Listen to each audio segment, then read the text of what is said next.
Comme je veux devenir éducateur, la jeunesse c'est quand même quelque chose d'important pour notre métier.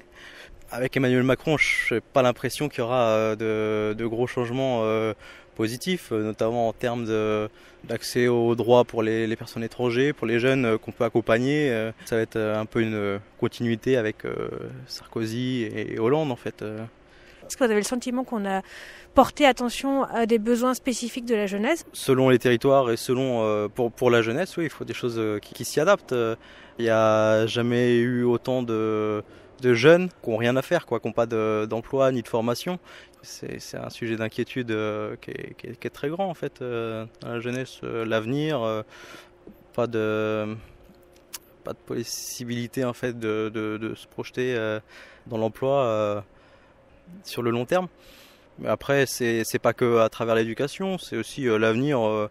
Je sais pas, avoir un logement, fonder une famille, etc. C'est quelque chose qui est compliqué, sans garantie un peu de revenus sur le long terme.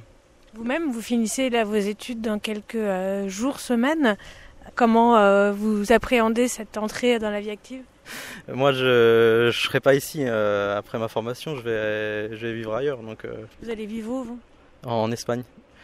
C'est pas forcément une fuite du nouveau président, mais c'est sûr que j'ai des collègues qui sont un peu inquiets parce que le social, c'est pas forcément une priorité en fait d'Emmanuel Macron. Donc c'est inquiétant en fait pour les années à venir parce que il y a des financements qui sont en jeu et qui se perdront peut-être, et c'est donc des actions et des accompagnements qui sont nécessaires qui se feront moins bien. Nous, on travaille sur les quartiers, et moi et les jeunes aussi, on a plutôt conscience du fait que la jeunesse, ça sera pas une priorité pendant les 5 ans là en fait. Pourquoi vous vous dites ça?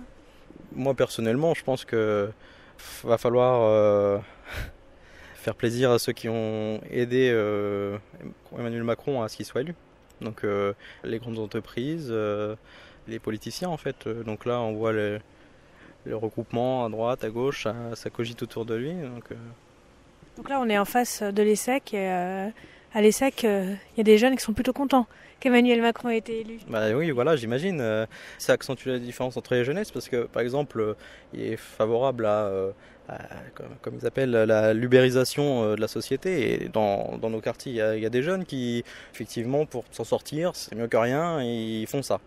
Alors il nous raconte un petit peu en fait, pour avoir à peu près 1 500 € à peu près par mois, 70 heures par semaine, puis bon bah ils cotisent pas grand chose, je sais même pas s'ils cotisent d'ailleurs, et ils sont épuisés. Si c'est ça la tendance, le modèle, non, c'est pas. Les jeunes qui vont à l'ESSEC, ils n'ont pas besoin de faire ça comme travail. Ils ont plus l'accès à des emplois durables. Et parce que c'est la jeunesse qui n'a pas de diplôme, qui n'a pas de formation, qui a besoin d'avoir recours à ça en fait. Donc forcément, ça précarise encore plus cette couche de la société. En plus, il avait été un peu insultant quand même avec ces gens-là, puisqu'il disait qu'il y avait soit Uber, soit le deal. Donc non, les gens sont quand même plus respectables que ça. Enfin, c'est ce qu'on disait, à l'ESSEC, ils doivent être contents. Donc c'est la compétition, la compétitivité, il faut être le meilleur. Ça laisse forcément du monde de côté en fait. Et ouais, ça laisse des jeunes de côté, je pense. Et en quoi ça vous inquiète, vous, comme travailleur social?